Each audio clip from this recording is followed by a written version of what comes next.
Welcome to my home. I believe our family has been given a miracle by God that He wants us to share with the rest of the world. A miracle that is proven in a Bible story that Jesus talked about with the Sadducees. On October the 10th, 2002, my son came up to visit me from Kentucky. I live in Indiana. I was in the kitchen working, and he came in there and nonchalantly said, "I'm going to heaven." I said, "Oh, you are? Well, good, just don't go too soon. I'd miss you too much." He said, "My dad's going too." So I said, "Well, am I going?" And he just gave me that big old grin that everybody loves so much.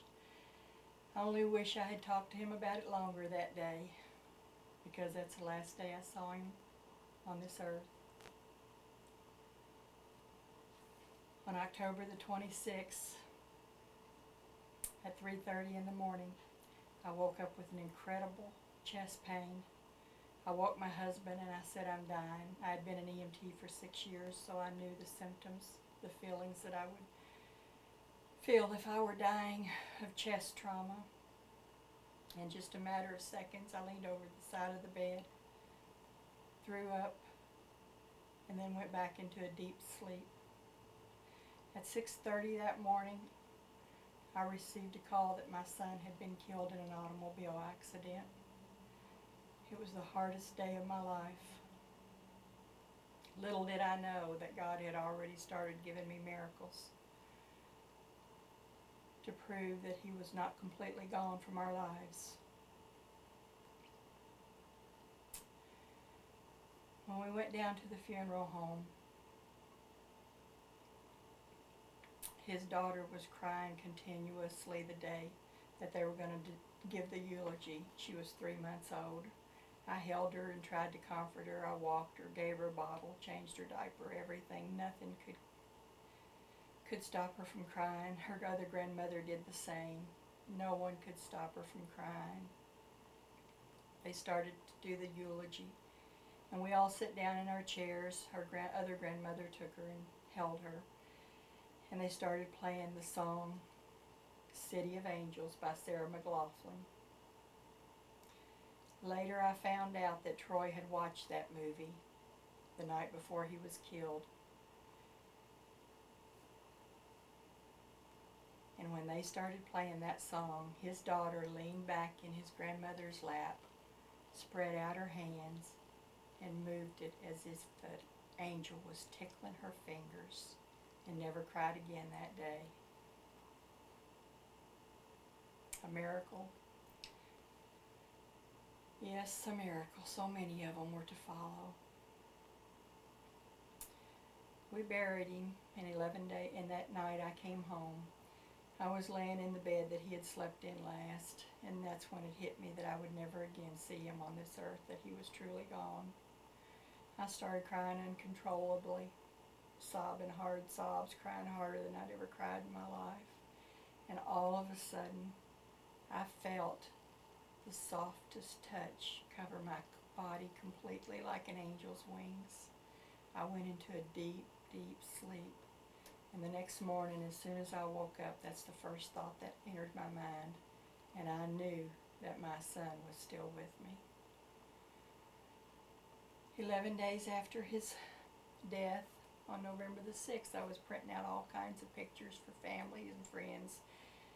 Wallets, 5x7s, 8x10s, and I was laying them on the dining room table next to a big old flower arrangement that I had received for his funeral. As I was doing this, I was also doing laundry back in the utility room, and I heard the buzzer go off for the dryer, so I got up to go change the laundry, take the clothes out of the dryer, and put the clothes from the washer into the dryer. And when I came back into that dining room, laying right beside all those pictures that I had been printing of him, was a stem of a flower out of the funeral arrangement that I had received at his funeral, laying right beside the pictures. I knew, just knew that he had been there, that he had left me that flower as a sign that he's still with me. I started telling other people about it, and as I did, I found out they too had experienced miracles and visits on that same day, 11 days after his death.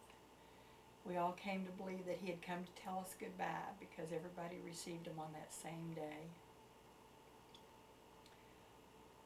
The most incredible miracle was received by his father down in Kentucky, where he had been living and where the accident occurred. A few weeks after his death, I went down to his father's house so that we could go over some of Troy's things that he had down there. And when I pulled up, his dad was holding the door open and had the biggest grin on his face that I had ever seen. His face was just glowing. I couldn't understand it because the last time I had seen him at the funeral, I thought he was going to die of a heart attack. He was so saddened by the loss of our son. But that day, you could just tell he such a transformation. He was so happy. So I go in and we start looking at Troy's things, and he stops me and he says, I have to tell you something. I haven't told anybody else about this. I have to tell you something that happened. And I listened. What an incredible story. I could tell by the glow on his face that it was true. It never entered my mind that it was not. He received the biggest miracle of all.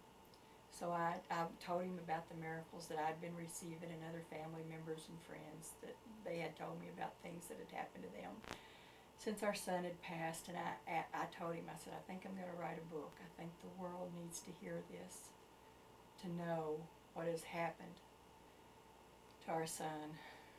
I said, would you please write it down on a piece of paper in your own words what happened to you so that I can include it in the book and make a bookmark of it for family and friends so that not only our generation could have it, but future generations could also read the story.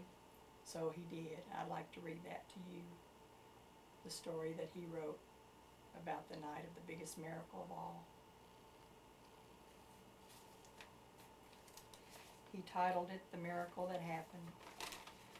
Losing my son, Troy Mills, left me feeling as if the weight of the world was upon my shoulders.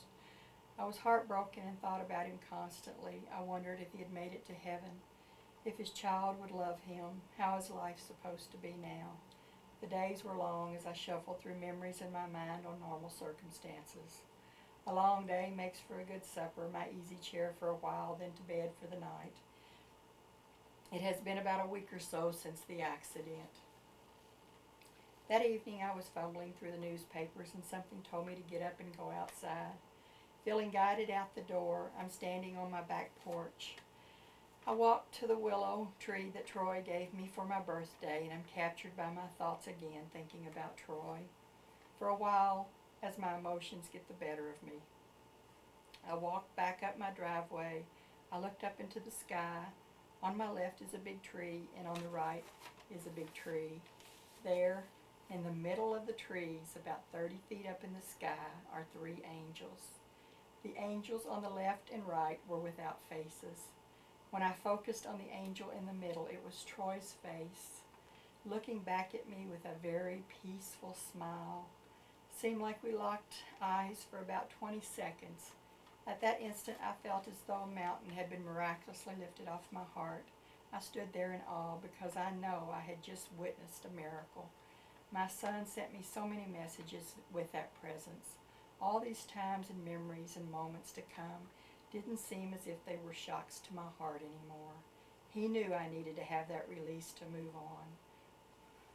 When I went in that evening, no longer did I carry depression. I celebrated because I know he's in heaven and we will see each other again. Thank you, Troy's dad.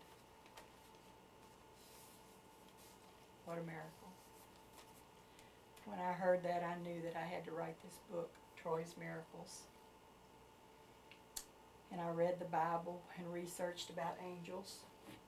And there's a story that I found that proves my son's father's story. Let me read it to you. It's the resurrection question, the book of Mark, chapter 12, verses 18 through 27. Some Sadducees, who say there is no resurrection, came to Jesus and put the question to him, saying, Teacher, Moses wrote for us, if someone's brother dies, leaving a wife but no child, his brother must take the wife and raise up descendants of his brother. Now there were 7 brothers. The first married a woman and died, leaving no descendants. So the second married her and died, leaving no descendants, and the third likewise. And the 7 left no descendants. Finally the woman also died. At the resurrection, when they arise, whose wife will she be? For all 7 had been married to her. Jesus said to them, Are you not misled, because you do not know the Scripture or the power of God? When they rise from the dead, they neither marry nor are given in marriage, but they are like the angels in heaven. Like the angels in heaven. Angels have wings. Angels come to earth to help us when we need them. And now I know that my son has his angel wings and that he comes back to earth to help us, his family. He still comes when we need him. We all continue to receive miracles.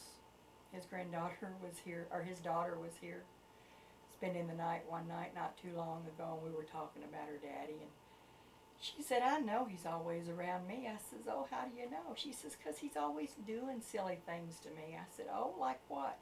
She said, well, for instance, when I was in there brushing my teeth a while ago, my toothbrush came up too fast and smacked me in the face. I said, Daddy, quit it. And she went on to relay some other stories. But that's exactly what he would do to her if he were here. It's an amazing miracle. And as far as I know, it's never happened before in the history of this world. I believe that God gave it to us because he wants us to share it with the rest of the world. In these trying times, he wants everybody to know that he's still with us, just like he was with Abraham and Moses. All we have to do is talk to him and trust in him completely to take care of us. I prayed so hard for my son. So hard. And I begged in those prayers, the hardest prayer I had ever prayed, I begged God to take him back to heaven if he was to suffer on this earth. And God granted my request. Not only did he grant my request, but I believe because of my complete trust in him, he gave him back to me on this earth.